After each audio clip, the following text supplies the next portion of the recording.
और देख लो कि टॉप 10 के कितने भूमाफिया हैं, कितने अपराधी हैं, कितने गैंग चलाने वाले लोग, उनके घरों पर बुलडोजर कहाँ चला। ये बुलडोजर राजनीतिक नजरिए से चलाने का कार्य किया जा रहा, ना अपराधियों पर चलाने का काम किया जा रहा है। तो चाहे आउटसोर्सिंग की भर्तियां हो रही हो, चाहे संविदा की भर्तियां हो रही, इसमें सब में गरीब जाकर के रोजगार पाते हैं और गरीब काम करते हैं, उनका मैन पावर का शोषण किया जाता है। जो उत्तर प्रदेश के आम से जो वायदा किया था कि न गुंडा राज न भ्रष्टाचार, फिर से भाजपा सरकार, यह उसका आईना है। आज पूरे प्रदेश में भ्रष्टाचार व्याप्त है, तो सरकार केवल गरीबों का शोषण करने का काम क्यों कर रही? अगर चाहे समाजवादी पार्टी भले ही विपक्ष में है, लेकिन लगातार सरकार को घेरने का कोई भी मुद्दा नहीं छोड़ रही है। समाजवादी पार्टी के मुखिया अखिलेश यादव ने आज एक ट्वीट किया और ट्वीट में प्रतापगढ़ के रानीगंज के शिवसत में बन रहे राजकीय डिग्री कॉलेज की जो दीवार है विधायक के छूने मात्र से कैसे गिर जाती है, उसका जिक्र किया। हमारे साथ वही विधायक हैं जो कल निरीक्षण करने पहुंचे थे अपनी विधानसभा में भारतीय जनता पार्टी सरकार में बन रही इस परियोजना में, और उसके साथ साथ राष्ट्रपति चुनाव को भी लेकर बैठक हुई, वहां पर भी ये मौजूद रहे। दोनों मुद्दों पर चर्चा करने के लिए हमारे साथ रानीगंज के ही विधायक डॉक्टर आर.के. वर्मा हैं।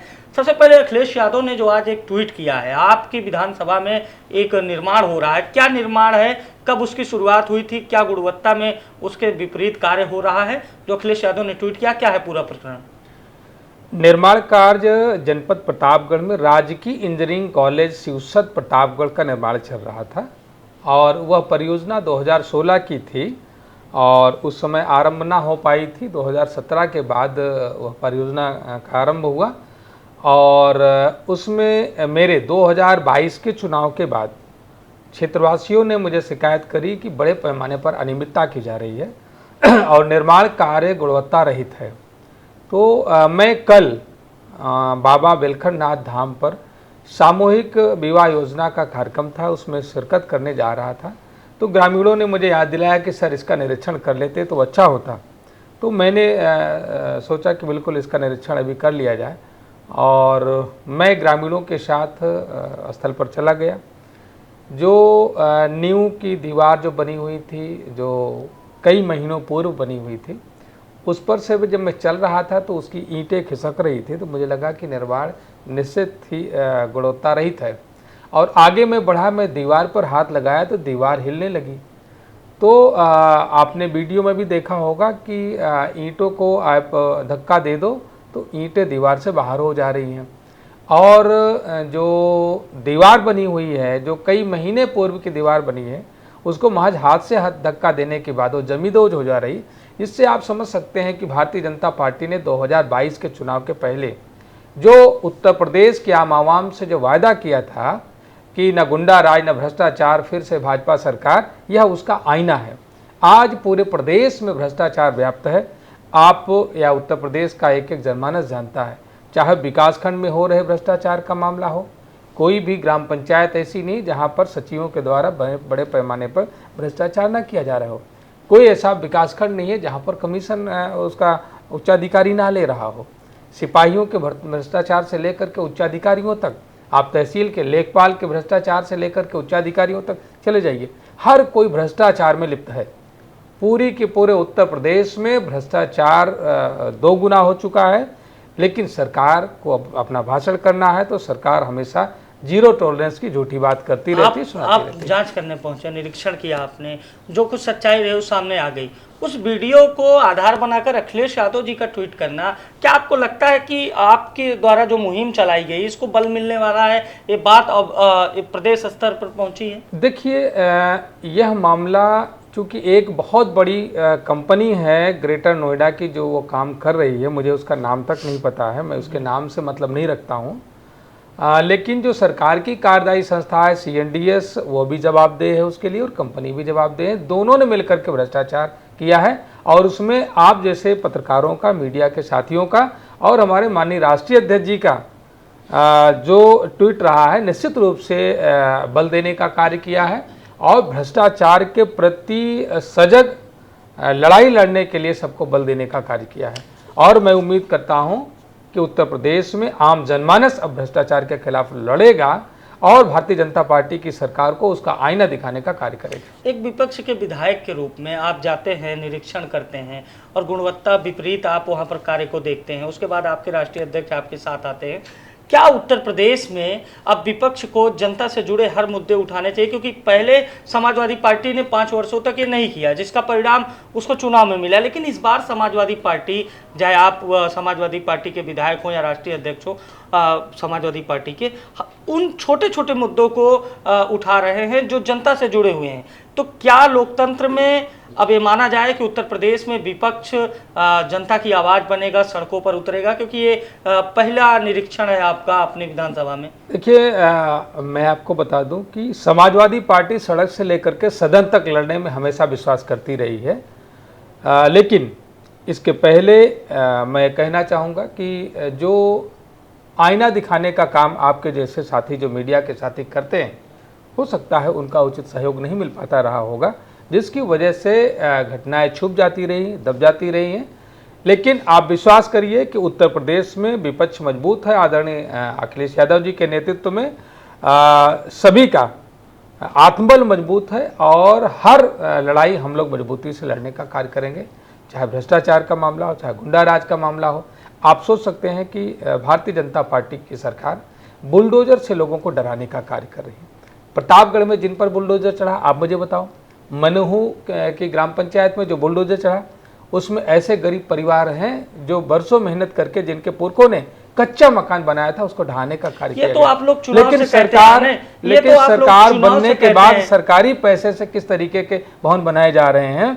सरकार ये अब अगर बुलडोजर चढ़ाना चाहती है तो जिस कंपनी ने यह कुकृत्य किया था उसके ऊपर बुलडोजर चढ़ा करके दिखाए, तब आपको ये उत्तर प्रदेश की जनता को यह विश्वास होगा कि सरकार भ्रष्टाचार के खिलाफ प्रतिबद्ध है।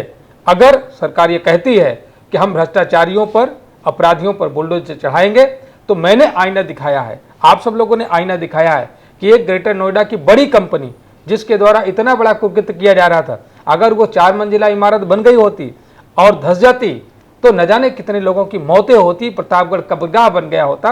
और तब क्या होता?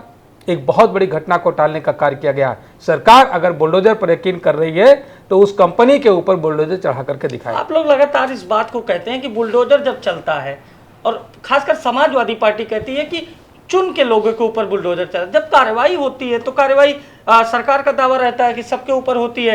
आप कहते हैं कि चुनिंदा लोगों पर बुलडोजर चलता है, जाति देखकर बुलडोजर चलता है। ये दोनों तरफ से बयानबाजी की जाती है। अब आपने बुलडोजर की बात को छेड़ दी तो इस पर मैं आ जाऊंगा 2 मिनट के लिए। तो ये आखिर क्यों है कि सत्ता पक्ष कहता है कि हम तो सब आरोपियों के घर बुलडोजर? अभिषेक जी, मैं कहना चाहूंगा कि प्रत्येक जनपद के जितने टॉप 10 के अपराधी हैं, जितने भूमाफिया हैं, जितने अपराधी हैं, उनकी आप लिस्टिंग करवा लो और वे देख लो कि टॉप 10 के कितने भूमाफिया हैं, कितने अपराधी हैं, कितने गैंग चलाने वाले लोग, उनके घरों पर बुलडोजर कहाँ चढ़ा?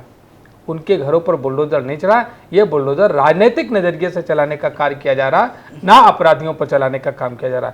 जनपद प्रतापगढ़ भी बहुत बड़े पैमाने पर अपराधी हैं, आपके आसपास के जनपदों में अपराधी हैं, उनके ऊपर नहीं चला, भूमाफियाओं के ऊपर नहीं चला।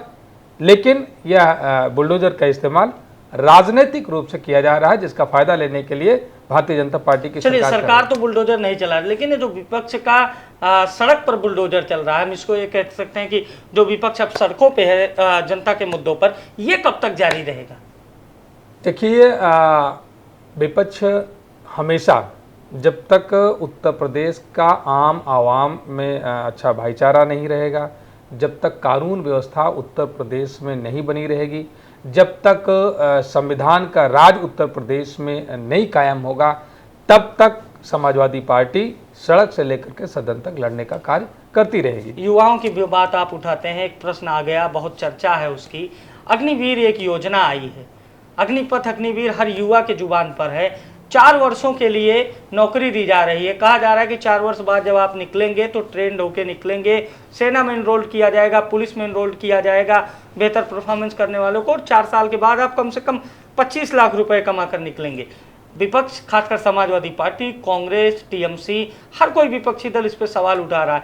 आपकी भी युवाओं से बात होती है, ग्रामीण परिवेश में आप जाते हैं, आपका क्या नजरिया है और उन युवाओं का अग्निवीर योजना पर क्या फीडबैक मिला है?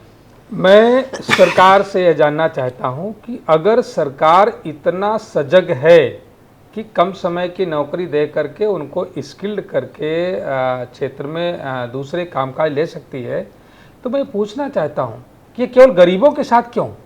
गरीब का बेटा जा करके सेना में भर्ती होता है, किसी अमीर का बेटा नहीं भर्ती होता है, किसी एमएलए एमपी का भी बेटा नहीं भर्ती होता है, गरीब का बेटा भर्ती होता है। और जितने उसके साथ साथ अग्निपथ योजना का मतलब एक तरीके से आउटसोर्सिंग और संविदा जैसी नौकरियों की स्थिति में है, बहुत ज़्यादा अंतर में नहीं है।